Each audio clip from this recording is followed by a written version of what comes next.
buu u kulul yahay qofna ma awoodo inuu cawashaaxan kulul ilaa uu wax yar u qaboobo sida uu yiri ninka xaakimka ahaa sida aad ugu tagto raashinka in uu ku qaboobo aadna u awoodin inaad cunto waxa laga maarmaan ah in aad ka tagto mushkilada si ay wax yar u qaboodo oo ku sahlanaado xalkeeda imsareer ayaa burburay saaxiibo badanna u kala tageen sababtuna ay tahay in aadan ka tagin mushkilada in ay wax yar qaboobo waxaad arkaysaa qaar inaga mid ah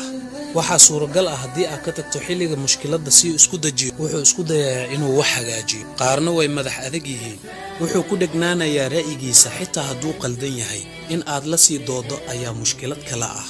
markasta ha noqonin wax qalalan si aan lagu jabinin hana noqonin wax jilcan si aan lagu shiidin